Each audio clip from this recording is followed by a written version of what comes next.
भारत की कहानी सिर्फ उत्तर की सभ्यताओं की नहीं है, बल्कि यह कहानी दक्षिण की उस धरती से भी शुरू होती है जहां तमिल भाषा, संगीत और साहित्य ने भारतीय संस्कृति को नया जीवन दिया।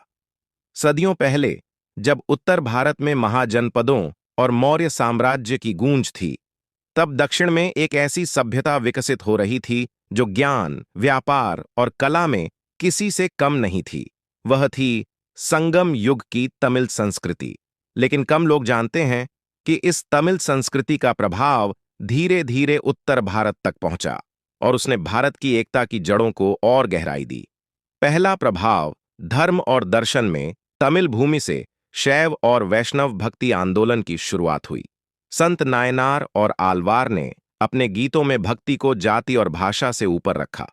उनकी यह सोच बाद में उत्तर भारत के संतों कबीर, मीराबाई और तुलसीदास तक पहुंची।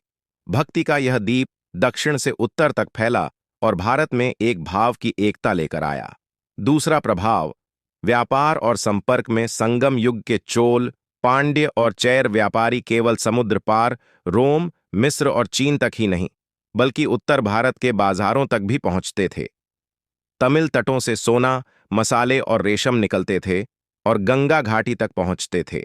यानी दक्षिण का समुद्र और उत्तर की नदियां एक ही व्यापारिक धारा में बहती थीं।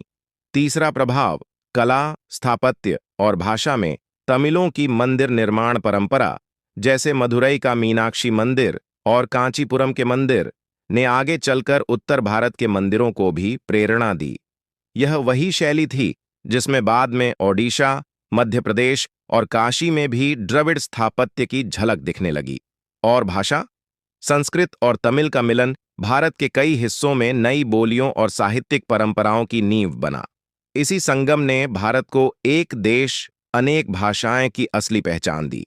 चौथा प्रभाव जीवन दर्शन में तमिल संस्कृति ने यह सिखाया कि राजा की महानता उसकी सेना से नहीं, बल्कि उसके कवि और जनता के सम्मान से होती है। यह विचार धीरे धीरे उत्तर के दरबारों में भी फैल गया, जहां कवि और संत समाज का दर्पण बन गए। तमिल सभ्यता कोई सीमित इतिहास नहीं, बल्कि वह एक जीवंत पुल है जिसने दक्षिण और उत्तर भारत को जोड़ दिया।